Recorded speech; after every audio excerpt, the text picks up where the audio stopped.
할렐루야, 복음과 구원 그리고 신앙에 대한 성경적 원리를 같이 함께 알아가는 10분 성경 공부 시간입니다.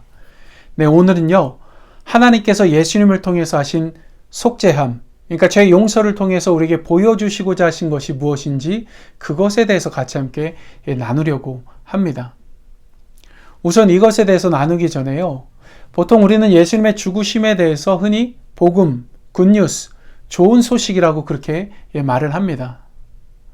그런데 사실 누군가의 죽음에 대해서 이렇게 그것이 좋은 소식이라고 말한다라고 한다면은 아마 엄청나게 욕을 먹거나 또 때로는 매도 맞을 수도 있을 것입니다. 그런데 이와 달리 앞서 말씀드린 것처럼 우리는 예수님의 그 죽으심을 좋은 소식이라고 그렇게 부른다는 것이죠.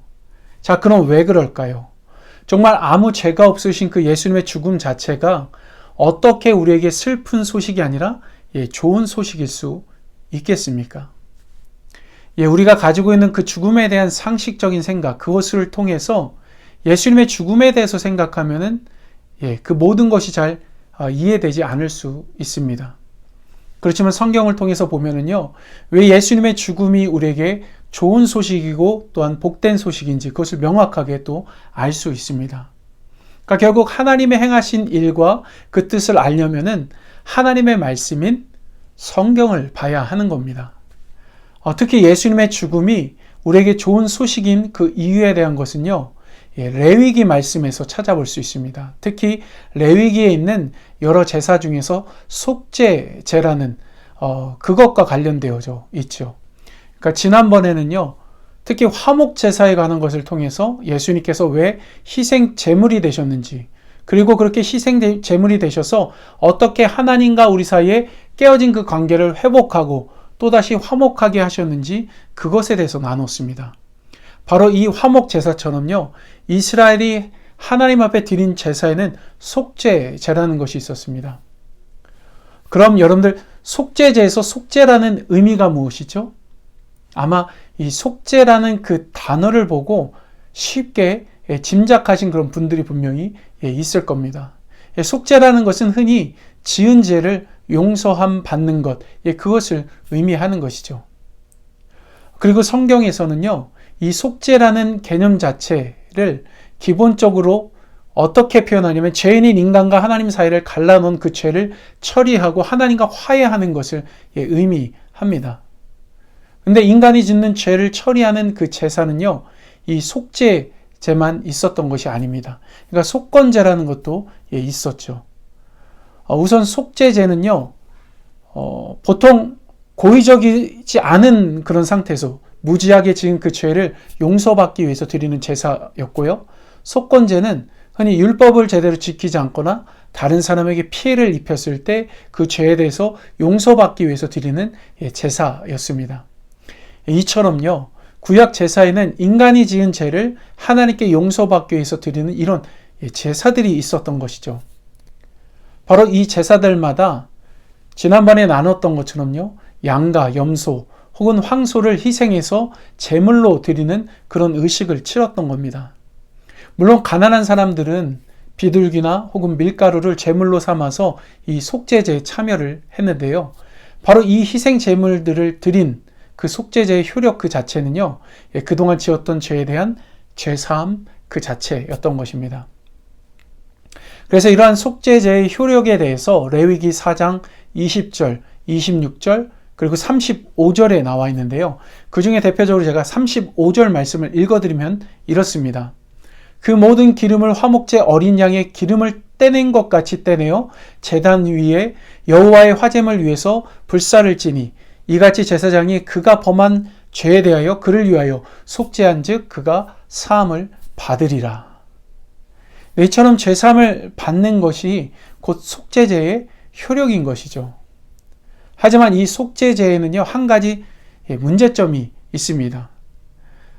그것이 뭐냐면은 인간이 이렇게 속죄제를 통해서 죄를 용서받고 그 다음에 죄를 짓지 않으면은 문제가 없는데 계속해서 죄를 반복해서 짓는 것이 가장 큰 문제인 것이죠.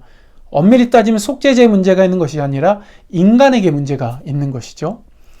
그렇기 때문에 계속해서 속죄 제사를 드려야 하고 그로 인해서 수없이 많은 양과 염소를 희생해야 하는 그런 문제가 있었던 겁니다. 네, 그렇습니다. 실제로요, 인간은 죄 짓는 것을 멈출 수 없습니다. 그럴 만한 힘이 없다라는 것이죠. 한마디로 인간은 죄에 대해서 항상 무기력한 존재입니다. 하지만 하나님은 이런 인간의 연약함을 너무나도 잘 알고 계셨던 것이죠. 네, 바로 이런 인간의 문제를 해결해 주시기 위해서 하나님께서 그의 독생자 아들 예수 그리스도를 이 땅에 보내주신 것이고, 또 그 예수님을 어린 양으로 삼아서 친히 인간의 죄를 용서하기 위한 속죄 제사의 희생 제물로 드린 것입니다. 그리고 그렇게 예수님을 드림으로 인해서요, 단 한 번의 속죄 제사로 우리의 모든 죄가 용서받게 된 것이죠. 그리고 그 속죄 제사가 바로 십자가의 고난과 죽으심이고, 바로 그것을 통해서 우리 모두가 지은 그런 모든 죄를 용서받게 된 겁니다. 네, 바로 이렇게 예수님을 통해서 인간의 모든 죄를 용서해 주신 이 속죄의 의미 안에서 예수님의 죽음 그 자체는요, 우리에게 좋은 소식이 되는 겁니다. 그런데 중요한 것은요, 이렇게 예수님의 십자가의 죽으심을 통해서 이루신 그 속죄, 곧 죄사함 그 자체가 단순히 죄사함의 의미만 있는 것이 아니라 또 다른 아주 중요한 의미들을 또 가지고 있다라는 것이죠. 바로 이 속죄를 통해서 그것을 하나님께서 보여주길 원했던 겁니다. 그 중에 첫 번째로 우선 예수님의 십자가의 죽음을 통해서 이루신 그 죄사함은요, 우리를 향한 하나님의 사랑을 보여주는 겁니다. 그렇습니다. 예수님의 십자가의 죽음은요, 하나님의 사랑의 그 결정체라고 할 수 있는 것이죠. 특히 로마서 5장 8절에 보면은 우리가 아직 죄인 되었을 때에 그리스도께서 우리를 위하여 죽으심으로 하나님께서 우리에 대한 자기의 사랑을 확증하셨느니라, 이렇게 말씀합니다. 또 이어서 요한일서 4장 10절에 보면요, 사랑은 여기 있으니 우리가 하나님을 사랑한 것이 아니요 하나님이 우리를 사랑하사 우리 죄를 속하기 위하여 화목 제물로 그 아들을 보내셨음이라, 라고 이렇게 또 말씀합니다. 네, 이처럼 하나님은 그 예수님의 그 십자가의 죽음을 통해서 우리의 죄를 사하시면서 동시에 하나님의 사랑을 나타내시고 또 보여주신 것입니다. 그래서 우리는 예수 그리스도의 그 속죄함을 통해 하나님의 사랑을 봐야 하는 것이죠. 네, 그 다음 또 한 가지는요, 예수님의 그 죽으심을 통해서 하신 이 속죄함은요, 바로 죄로부터 완전한 해방을 의미합니다. 그러니까 하나님께서 인간이 얼마나 죄 앞에 무기력하다라는 것을 잘 아시고 계셨던 거죠. 바로 그렇게 인간이 스스로 죄로부터 자유로울 수 없다라는 사실을 아시는 그 하나님께서 이제 먼저 인간을 향해서 용서의 손을 내미신 사건, 그것이 바로 예수님의 십자가의 죽음이고, 그것을 통해서 우리가 죄로부터 완전히 해방된 겁니다. 그래서 이것에 대해서 요한계시록 1장 5절 후반부에 보면요, 우리를 사랑하사 그의 피로 우리 죄에서 우리를 해방하시고 라고 그렇게 말씀합니다. 또 로마서 6장 10절과 11절에 보면요, 그가 죽으심은 죄에 대하여 단번에 죽으심이요 그가 살아계심은 하나님께 대하여 살아계심이니 이와 같이 너희도 너희 자신을 죄에 대하여는 죽은 자요 그리스도 예수 안에서 하나님께 대하여는 살아있는 자로 여길지어다, 라고 말씀합니다. 이처럼 예수 그리스도의 죽음 그 자체는요, 우리에게는 죄로부터 해방되는 축복하고도 같은 것입니다. 그 다음 마지막으로요, 예수님의 죽으심을 통해서 하나님께서 보여주시고 싶으신 것은 이 속죄라는 것, 그것은요, 바로 이 죄라는 것을 이용해서 인간에게 왕노릇하는 사탄을 향한 승리의 선포이기도 합니다. 이것을 보여주시기 원하신 거죠. 인간은요, 죄 가운데 연약합니다. 근데 바로 이런 연약함을 사탄이 악용한다는 거죠. 그리고 인간을 자신의 종처럼 여기면서 주인 행세까지 사탄이 그렇게 했던 겁니다. 그렇지만은 하나님은 예수님의 그 십자가의 죽음과 더불어 그로 인해서 완전한 죄사함을 우리들 가운데 해주셨고, 사탄이 더 이상 그 죄를 이용해서 인간 위에 군림하지 못하도록 만드신 겁니다. 그래서 이것에 대해서 골로새서 2장 14절과 15절에 보면요, 우리를 거스리고 불리하게 하는 법조문으로 쓴 증서를 지으시고 제하여 버리사 십자가에 못 박으시고 통치자들과 사탄, 어둠의 무리들을 이야기한 거죠. 권세들을 무력화하여 드러내어 구경거리로 삼으시고 십자가로 그들을 이기셨느니라, 이렇게 말씀합니다. 근데 사탄은요, 흔히 참소자라고 그렇게 부릅니다. 그러니까 쉽게 말해서 인간이 하나님을 향해서 짓는 그런 죄들을 이용해 가지고 인간의 마음에 정죄감을 갖게 하는 것이 바로 사탄의 일인 것이죠. 그러면서 율법을 따라 사는 것보다 인간의 마음속에는 정욕을 따라 또 살도록 만들고 또 조장하는 것이 사탄의 일인 것입니다. 근데 하나님은 예수님을 십자가에 내어 주시고 그렇게 율법을 따라 살지 못하는 인간의 연약함을 품어 주심으로 인해서 더 이상 인간이 짓는 그 죄를 가지고서 인간의 마음에 정죄감을 심어주는 그 사탄의 일을 무력화시킨 겁니다. 결국 그로 인해서요, 사탄은 더 이상 율법 아래서 연약한 우리를 참소할 수 없게 된 것이죠.